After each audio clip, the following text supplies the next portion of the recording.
تعزیت نامہ بر وفات والد ماجد مشفقی حضرت اقدس مولانا قاری احمد علی صاحب فلاحی دامت برکاتہم، شیخ الحدیث مدرسہ فیض سلیمانی، موٹی نرولی سورت گجرات۔ السلام علیکم ورحمۃ اللہ وبرکاتہ۔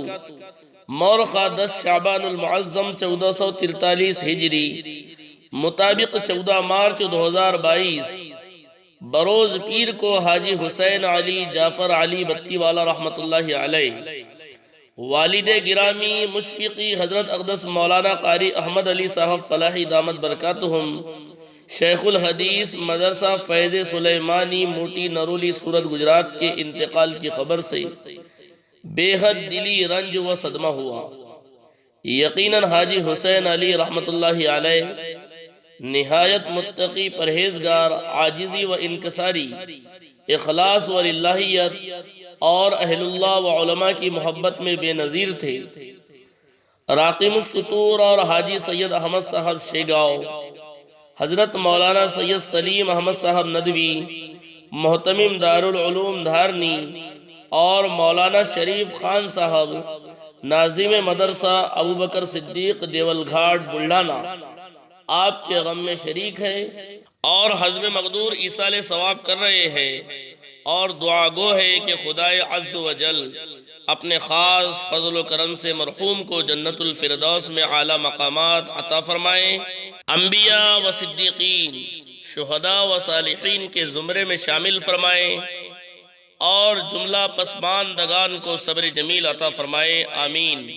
انا للہ و انا الیہ راجعون۔ اللہم اغفر لہ وارحمہ وادخلہ فی اعلی الفردوس ووفق اعزاءہ واقاربہ بالصبر والسلوان، ان للہ ما اعطا ولہ ما اخذ وکل شیء عنده بأجل مسمى۔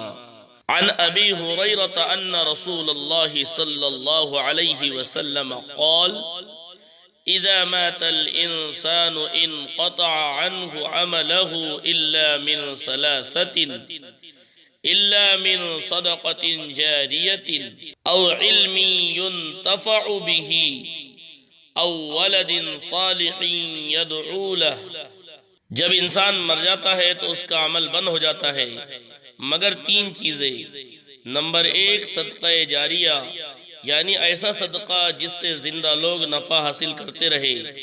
دوسرے ایسا علم جس سے لوگ فائدہ اٹھاتے رہے۔ تیسرے ایسے نیک اولاد جو اپنے والدین کے لیے دعا کرتی رہے۔ مرحوم کے ان تینوں قسم کے کاموں کا اجر و ثواب حضرت مرحوم کو ملتا رہے گا۔ اعظم لک الاجر وانہمک الصبر ورزقک الشکر، آمین۔ دعاؤں کی گزارش ہے۔ راقم الحروف مفتی محمد انیس الدین اشرفی پاتور ڈوی، 17 شعبان المعظم 1443 ہجری۔